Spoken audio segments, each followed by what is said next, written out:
प्यारे बच्चों, twelfth class history का हम लोग थर्ड लेसन बंधुत्व जाति तथा वर्ग सीख रहे हैं। पहली वीडियो में हम लोगों ने काफ़ी कुछ सीखा हुआ है। अब उसके आगे पाठ को सीखने जा रहे हैं। तो चलिए शुरू करते हैं। क्या ब्राह्मणीय नियमों का पालन सबके द्वारा किया जाता था? यानी जो ब्राह्मणों के द्वारा नियम बनाए गए थे, इनका पालन हर इलाके में होता था क्या? इसके बारे में समझेंगे। तो ब्राह्मण लेखकों का मानना था कि जो वो नियम बना रहे हैं उनका पालन सबको करना चाहिए, लेकिन पूरे भारतीय उपमहाद्वीप में ऐसा नहीं होता था। और इसका मुख्य कारण था कि यहाँ पर क्षेत्रीय विभिन्नताएं थीं, संचार की बाधाएं थीं। इस कारण से हर इलाकों में ब्राह्मणी नियमों का पालन नहीं हो पाता था। आगे हम सीखते हैं कि धर्मशास्त्र कितने प्रकार के विवाह को स्वीकृति देते हैं। तो धर्मसूत्र में जिन विवाहों का उल्लेख किया गया है वो 8 प्रकार के विवाह हैं, और 8 में से 4 तरह के शुरू के 4 तरह के विवाह उत्तम बताए गए हैं, और बाकी के जो विवाह हैं वो निंदित बताए गए हैं, यानी बुरे बताए गए हैं। आगे है कि गोत्रों का वर्गीकरण कब शुरू हुआ तथा इसकी क्या विशेषता थी। तो जो गोत्र हैं या गोत्रों का जो वर्गीकरण है, इसका वर्गीकरण करने वाली जो ब्राह्मणी पद्धति है, इसका प्रचलन लगभग 1000 ईसा पूर्व शुरू हुआ था। यानी गोत्रों के बनने का काम 1000 ईसा पूर्व शुरू हुआ था, और यह लोगों को गोत्रों में बांटती थी। यानी इस व्यवस्था के अंतर्गत लोगों को गोत्रों में बांटा गया था। खासकर जो ब्राह्मण समुदाय था उन्हें गोत्रों में बांटा गया था, और जो प्रत्येक गोत्र था वो एक वैदिक ऋषि के नाम पर रखा गया था। प्रत्येक गोत्र एक वैदिक ऋषि का नाम पर होता था, और उस गोत्र के जितने भी सदस्य होते थे वो सदस्य उसी ऋषि के वंशज माने जाते थे। और इन गोत्रों के 2 नियम बहुत बहुत ही महत्वपूर्ण थे। पहला नियम था कि विवाह के बाद महिलाओं को पिता के गोत्र की जगह अपने पति का गोत्र लगाना होता था। यानी अगर किसी लड़की की शादी हो जाती थी तो शादी के बाद अपने पिता के गोत्र की जगह वो अपने पति का गोत्र लगाना होता था।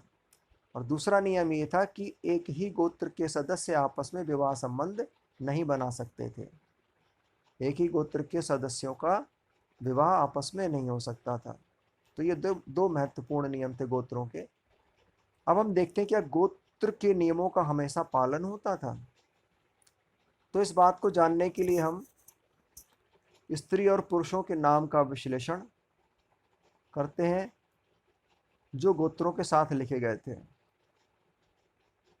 यानी उन नामों का, स्त्री और पुरुषों के नामों का विश्लेषण किया गया जो कि नाम अपने गोत्रों के साथ लिखे गए थे। तो ऐसे ही कुछ सातवाहन वंश के लोगों के नाम मिलते हैं।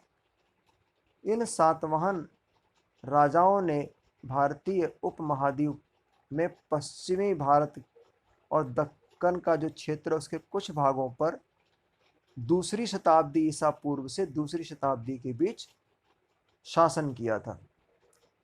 तो उस जमाने के सातवाहनों के समय के कई अभिलेख प्राप्त हुए हैं। उन अभिलेखों के आधार पर इतिहासकारों ने उनके परिवार का या वैवाहिक रिश्तों का एक खाका तैयार किया, एक मानचित्र तैयार किया। तो उसमें क्या देखने में आता कि कुछ सातवाहन राजा जो थे वो बहुपत्नी प्रथा को मानते थे, यानी एक से अधिक शादियां करते थे। इन राजाओं से विवाह करने वाली रानियों के नाम गौतम तथा वशिष्ठ गोत्रों के साथ लिखे जाते थे। सातवाहन राजाओं के साथ जिन रानियों ने विवाह किया था उन रानियों के जो नाम थे गौतम और वशिष्ठ गोत्रों के साथ लिखे जाते थे, और गौतम तथा वशिष्ठ जो गोत्र थे वो उनके पिता के गोत्र थे। तो कहने का मतलब सातवाहन राजाओं के साथ शादी होने के बाद भी इनकी रानियों ने अपने पिता के गोत्र को लिखना नहीं छोड़ा था, जबकि नियम क्या कहता है कि शादी के बाद पति को गोत्र लगाना है। तो हम कह सकते हैं कि हर समय इस नियम का पालन नहीं होता था, क्योंकि इन रानियों ने विवाह के बाद भी अपने पिता का गोत्र अपने नाम के साथ लगाया हुआ था। और कुछ रानियां एक ही गोत्र से आती थी, मतलब जो गोत्र राजाओं का है वही रानियों का गोत्र, जबकि गोत्र के नियम में कहा गया कि एक गोत्र में शादी नहीं हो सकती। तो इसका भी अपवाद देखने को मिलता कि कुछ रानियां जो थी वो उसी गोत्र की थी जिस गोत्र के उनके पति थे। तो इस तरीके से जो बहिर्विवाह पद्धति था उसका यहाँ विरोध देखने को मिलता। बहिर्विवाह पद्धति क्या है कि एक गोत्र में शादी ना होकर दूसरे गोत्र में शादी करना। अगर सेम गोत्र में शादी हो रही है तो क्या कहा जाएगा? अंतर्विवाह। तो यह उदाहरण किसका है? अंतर्विवाह पद्धति का उदाहरण है, अर्थात बंधुओं में विवाह संबंध को दिखाता है। इसका प्रचलन दक्षिण भारत के कई समुदायों में भी था। आगे हम सीखते हैं कि सातवाहन राजाओं के समय माताएं क्या महत्वपूर्ण थीं। तो सातवाहन राजाओं को उनके मात्र नामों से चिन्हित किया जाता था, यानी जो सातवाहन राजा थे उनको माता के नाम से पहचाना जाता था। तो इससे पता चलता है कि माताएं उस समय महत्वपूर्ण थी। लेकिन सातवाहन राजाओं के समय जो सिंहासन का उत्तराधिकारी बनता था वो पितृवंशिक पद्धति के आधार पर बनता था, यानी पिता के बाद उसके पुत्र ही उत्तराधिकारी बन सकता था। ये माताएं महत्वपूर्ण तो थीं, लेकिन सिंहासन का उत्तराधिकार पितृवंशिक व्यवस्था के अंतर्गत होता था। आगे हम सीखने जा रहे हैं कि जाति पर आधारित सामाजिक वर्गीकरण क्या था। तो जाति के आधार पर भी समाज का वर्गीकरण किया गया था। जैसे हमने गोत्रों के आधार पर देखा, वैसे जाति के आधार पर देखते हैं। इसमें क्या है कि ब्राह्मणीय व्यवस्था के अंतर्गत वर्णों की व्यवस्था करी गई, वर्ण, उसी तरह जाति की भी व्यवस्था करी गई। वर्ण और जाति कहा गया कि जन्म पर आधारित है, कि जन्म जो व्यक्ति जिस वर्ण में पैदा हो गया उसी वर्ण का माना जाएगा, जो जिस जाति में पैदा हो गया वो उस जाति में माना जाएगा। तो ब्राह्मणी व्यवस्था के अंतर्गत 4 वर्णों की व्यवस्था करी गई है। वो कौन से वर्ण हैं? ब्राह्मण, क्षत्रिय, वैश्य तथा शूद्र। लेकिन जो जातियां बनाई गई उन जातियों की संख्या निश्चित नहीं थी। क्यों नहीं थी? क्योंकि ऐसा कोई भी नया समुदाय दिख जाता था जो किसी वर्ण में फिट नहीं बैठता था, ब्राह्मण, क्षत्रिय, वैश्य, शूद्र में फिट नहीं बैठता था, तो उसे जाति में रख दिया जाता था।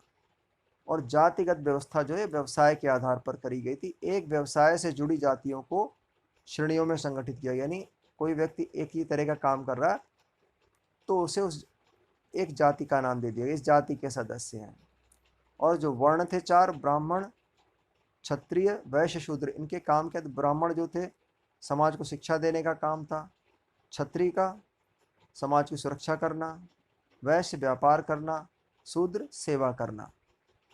इसको आगे और हम अभी डिटेल में सीखेंगे।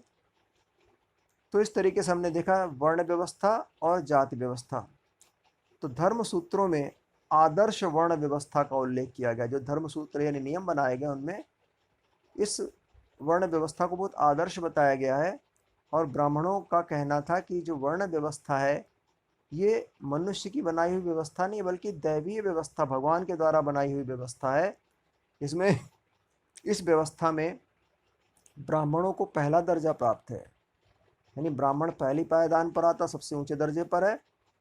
और शूद्र और जो अस्पृश्य लोग जिनको छुआ नहीं जाता है ये समाज के सबसे निचले पायदान पर आते हैं, यानी ये सबसे नीचे तबके के लोग हैं।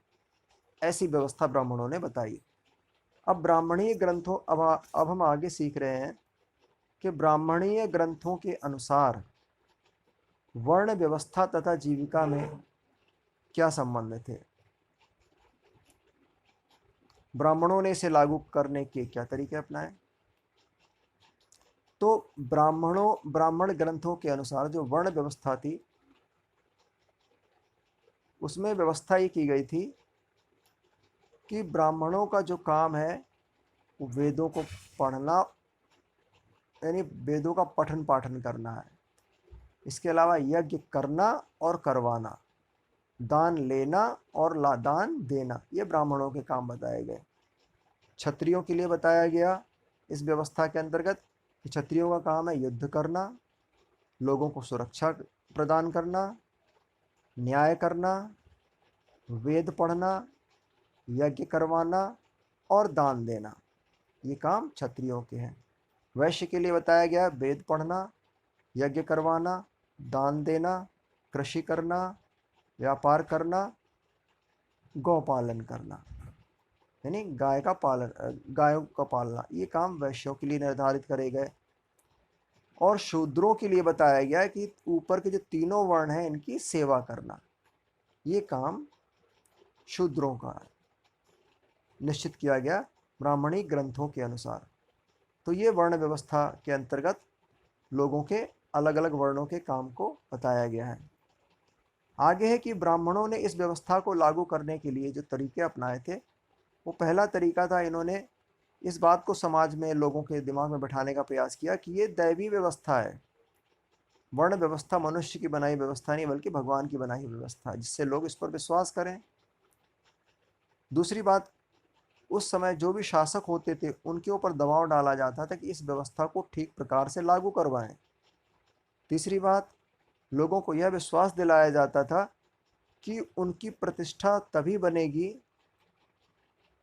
कि उनकी प्रतिष्ठा जन्म पर आधारित है। लोगों को यह विश्वास दिलाया गया कि उनकी प्रतिष्ठा जन्म पर आधारित है, कि वो जिस उन्होंने वर्ण में जन्म लिया है तो उनको प्रतिष्ठा जन्म के आधार पर ही मिल सकती है। ऐसा कह करके इन्होंने इस व्यवस्था को लागू कराने का प्रयास किया। अब हम सीखते हैं कि क्या अक्षत्रिय राजा हो सकते थे। जैसा कि धर्मशास्त्रों में व्यवस्था की गई थी, केवल क्षत्रिय लोग ही राजा बनेंगे, क्षत्रिय लोग ही शासक बनेंगे, ये शास्त्रों में कहा गया। लेकिन कई सारे ऐसे उदाहरण मिलते हैं जहां पर क्षत्रिय राजा नहीं देखने को मिलते। जैसे अगर मौर्य वंश की बात करते हैं, जो मौर्य वंश का एक अपना विशाल साम्राज्य था, जिससे कि हमने दूसरे लेसन में सीखा था, तो बौद्ध ग्रंथों में तो इन मौर्य वंश के राजाओं को क्षत्रिय बताया गया है, लेकिन ब्राह्मणों ने इन्हें क्षत्रिय नहीं बताया बल्कि इनको नीचे कुल का बताया, निम्न कुल का बताया है। यानी क्षत्रिय ब्राह्मणों ने मौर्य शासकों को नहीं माना। इसी तरीके से शुंग और कण्व वंश आते हैं मौर्यों के बाद, मौर्य शासकों के बाद। तो शुंग और जो कण्व वंश हैं ये क्षत्रिय नहीं है बल्कि ये ब्राह्मण थे। इसके अलावा शक मध्य एशिया से भारत में आए थे, इन्होंने यहाँ पर शासन किया था, ये भी क्षत्रिय नहीं थे। तो ब्राह्मणों ने इन्हें मलेच्छ, बर्बर या अन्य देशीय नाम दिया था। यानी ब्राह्मण इन्हें मलेच्छ कहते थे, बर्बर कहते थे और इन्हें अन्य देशीय मानते थे क्योंकि दूसरे देश से आए थे। अभिलेखों से एक प्रतिष्ठित राजा था शक राजा, जिसका नाम था रुद्रदामन, उसका भी पता चलता है। और इस रुद्रदामन ने सुदर्शन झील का जीर्णोद्धार भी करवाया था। तो ये क्षत्रिय नहीं था। सातवाहन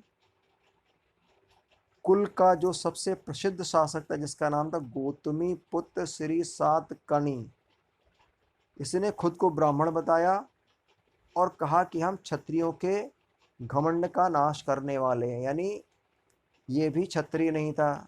सातवाहन शासक गौतमी पुत्र सतकर्णी, गौतमी पुत्र ने यह भी दावा किया था कि उसने 4 वर्णों के बीच जो विवाह संबंध होते हैं उन पर रोक लगाई, लेकिन फिर भी उसने रुद्रदामन के परिवार से विवाह संबंध स्थापित किए थे। रुद्रदामन के परिवार से के साथ इसने गौतमी पुत्र सतकर्णी ने विवाह संबंध बनाए थे। आगे हम सीखते हैं कि उपमहाद्वीप के प्रत्येक हिस्सों में क्या ब्राह्मणीय विचारों का प्रभाव था। तो उपमहाद्वीप में पाई जाने वाली विविधताओं के कारण हमेशा ही ऐसे लोग यहाँ पर रहे जिन पर ब्राह्मणी विचारों का कोई प्रभाव नहीं पड़ता था। कहने का मतलब क्या, प्रश्न से किया गया, क्या ब्राह्मणों के विचारों का प्रभाव उपमहाद्वीप के सभी हिस्सों में एक जैसा था। तो ऐसा नहीं था, क्योंकि यहाँ पर क्षेत्रीय विभिन्नताएं थीं। इस कारण से ब्राह्मणी विचारों का प्रभाव हर जगह एक जैसा नहीं था। ऐसे लोगों को, जो लोग ब्राह्मणी विचारधारा के सांचे में फिट नहीं बैठते थे, उन्हें विचित्र, असभ्य और जानवरों के तरह बताया जाता था कि ये लोग सभ्य लोग नहीं है, असभ्य हैं, विचित्र हैं, पशुवत हैं। तो ऐसे कई उदाहरण वन में बसने वाले लोगों के हैं, जिनके लिए शिकार और कंदमूल इकट्ठा करना जीविका के लिए आवश्यक था।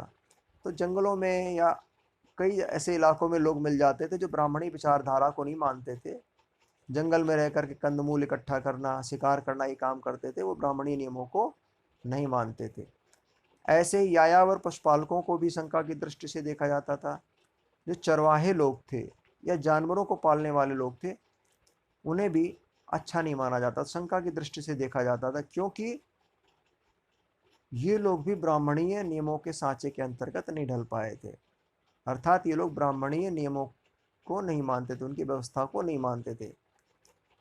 कभी कभी ये लोग, कभी कभी ब्राह्मण लोग उन लोगों को मलेच्छ कहते थे। मलेच्छ कहकर गिरी हुई दृष्टि से देखते थे, नीची दृष्टि से देखते थे।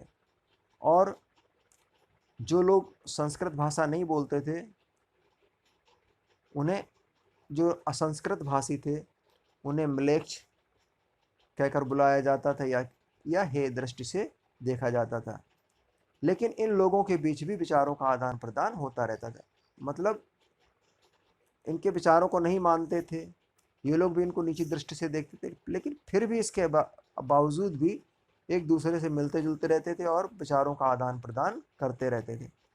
आगे हम सीखेंगे कि ब्राह्मण कुछ लोगों को वर्ण व्यवस्था वाली सामाजिक प्रणाली के बाहर मानते थे। स्पष्ट कीजिए, यानी कुछ लोग समाज में ऐसे थे जिनको कि वर्ण व्यवस्था के अंतर्गत नहीं रखा जाता था, उनके बारे में सीखेंगे। तो कुछ लोग ऐसे थे जो कि समाज के मतलब बहुत कहना चाहिए नीचे तबके के काम करते थे, उन्हें अस्पृश्य माना जाता था।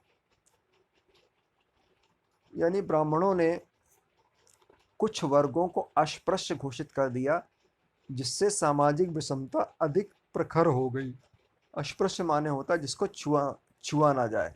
यानी कुछ समाज के कुछ लोगों को ब्राह्मणों ने अछूत घोषित कर दिया, जिससे कि समाज में ज़्यादा कहना चाहिए सामाजिक असमानता दिखाई पड़ने लगी अछूत घोषित करने के कारण। ऐसा होता था कि ब्राह्मणों का मानना था कि कुछ काम ऐसे होते हैं जो कि धार्मिक अनुष्ठानों के साथ जुड़े होते हैं और वो पवित्र काम होते हैं। अतः ब्राह्मण लोग खुद को पवित्र मानते थे, तो इसलिए खुद को पवित्र मानने वाले लोग अस्पृश्यों से भोजन नहीं लेते। जो अछूत लोग थे उनका छुआ खाना नहीं खाते थे। ब्राह्मण लोग जो धार्मिक अनुष्ठान से जुड़े हुए काम करते थे, वो लोग अछूत लोगों का छुआ हुआ खाना नहीं खाते थे।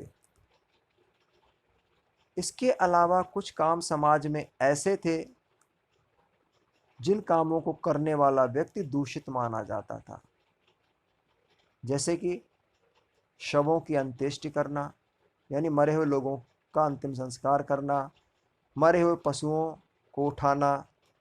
ऐसे जो लोग काम करते थे उन लोगों को चांडाल कहा जाता था, उन्हें चांडाल कहा जाता था। और उन्हें समाज में सबसे नीचे रखा जाता, सबसे नीचे वाले पायदान पर रखा जाता था। समाज में खुद को ऊपर मानने वाले लोग चंडालों को छूना तथा उन्हें देखना भी पसंद नहीं करते थे, और उनका मानना था अगर इन्होंने छू लिया या हमारी तरफ देख भी लिया तो हम लोग अपवित्र हो जाएंगे, इसलिए उनको ना देखते थे ना छूते थे। तो मनुस्मृति में जो एक धर्मसूत्र था मनुस्मृति, उसमें चांडालों के कामों का विवरण दिया गया। उसमें बताया गया है कि ऐसे व्यक्तियों को गांव के बाहर रहना होता था, यानी गांव के बाहर रखा जाता था चांडालों को, गांव के बीच में नहीं रहते थे। और इन चांडालों को फेंके हुए बर्तनों में खाना मिलता था, फेंके हुए बर्तनों में का प्रयोग करते थे, उनमें खाना खाते थे। इसके अलावा जो मरे हुए लोग होते थे उनके उतारे हुए कपड़े ये पहनते थे, लोहे के आभूषण पहनते थे, और रात में वे गांव और नगरों में चल नहीं सकते थे। रात के समय गांव और नगरों में नहीं निकल सकते थे। इसके अलावा अगर कोई व्यक्ति ऐसा जिसके कोई संबंधी नहीं होते थे, उसके परिवार का कोई सदस्य नहीं होता था और वो व्यक्ति मर जाता था, तो ऐसे संबंधी विहीन व्यक्तियों का भी अंतिम संस्कार इन्हीं चांडालों के द्वारा किया जाता था। कहने का मतलब जिसका कोई रिश्तेदार नहीं हो जाता था और वो मर जाता था तो उसका अंतिम संस्कार चांडालों के द्वारा किया जाता था। तो 5वीं शताब्दी में चीन से एक बौद्ध भिक्षु फाशियन भारत आता है। उसने यहाँ पर इस व्यवस्था को देखा और अस्पृश्यों और उसने अपनी अपनी यात्रा वृत्तांत में लिखा, कहा कि यहाँ अस्पृश्यों को चलते हुए करताल बजाकर अपने होने की सूचना देनी पड़ती थी। उसने लिखा कि यहाँ से जब ये चांडाल लोग या अछूत लोग चलते थे तो ताली बजाकर चलते थे, जिससे कि लोगों को सूचना मिल जाए यहाँ से चांडाल निकल रहा है और वो लोग छिप जाएं और उनको देखने ना पाए चांडाल, क्योंकि अगर कोई देख लेता था तो अपवित्र हो जाता था, इसलिए अपने होने की सूचना उन्हें देनी पड़ती थी। इसी तरीके से 7वीं सदी में चीनी तीर्थयात्री स्वयं भारत आता है। उसने कहा कि यहाँ वधिक और सफाई करने वालों को नगर के बाहर रहना पड़ता था, वो नगर के अंदर नहीं रह सकते थे, ऐसा उल्लेख किया। आगे हम सीखेंगे कि जन्म के अलावा समाज में प्रतिष्ठा के क्या आधार थे। एक तो हमने देखा कि जो व्यक्ति जिस कुल में जन्म ले लेता था, अगर किसी ने ऊंचे वर्ण में ऊंचे जाति में उसने जन्म ले लिया तो उसकी सामाजिक प्रतिष्ठा अच्छी होती थी। अब यहाँ हम सीखने जा रहे हैं कि जन्म के अलावा भी क्या समाज में प्रतिष्ठा पाने का कोई अधिकार था। तो इस समय तक बहुत सारे मजदूर थे, भूमिहीन मजदूर, दास, शिकारी, मछुआरे, पशुपालक, किसान, ग्राम मुखिया, शिल्पकार, राजा, ये अलग अलग तरह के लोग भारतीय उपमहाद्वीप में मौजूद थे। तो इन लोगों की समाज में प्रतिष्ठा इस बात पर निर्भर करती थी कि उनका संसाधनों पर कितना अधिकार, यानी जिस व्यक्ति के पास जितनी अधिक संपत्ति होगी उसकी समाज में प्रतिष्ठा भी उतनी अधिक होगी। तो हम यहाँ क्या सीख रहे हैं कि जन्म के अलावा सामाजिक संसाधनों आर्थिक संसाधनों पर जिसकी ज़्यादा पकड़ थी उसकी भी प्रतिष्ठा समाज में उतनी ही बेहतर होती थी। आगे की संपत्ति के स्वामित्व पर धर्मशास्त्रों में क्या व्यवस्था की गई है, यानी संपत्ति पर किसका अधिकार हो, इस बारे में धर्मशास्त्र क्या कहते हैं। तो मनुस्मृति में बताया गया है कि पैतृक जायदाद यानी पिता की जायदाद का माता पिता की मृत्यु होने के बाद सभी पुत्रों में बराबर रूप से जायदाद बांट दी जानी चाहिए, लेकिन जो बड़ा पुत्र है उसको विशेष हिस्सा मिलना चाहिए। स्त्रियां इसमें हिस्सा नहीं मांग सकती थी, स्त्रियों की इसमें हिस्सेदारी नहीं होती थी।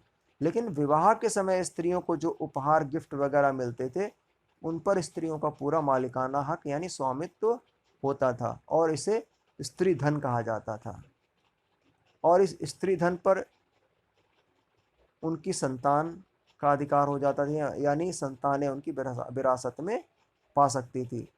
लेकिन इस संपत्ति पर, स्त्री धन पर उसके पति का अधिकार नहीं होता था। तो इस तरीके से इस वीडियो में हम लोगों ने पाठ को आगे सीखा है। आगे पाठ को हम लोग आगे वाली वीडियो में सीखेंगे। धन्यवाद।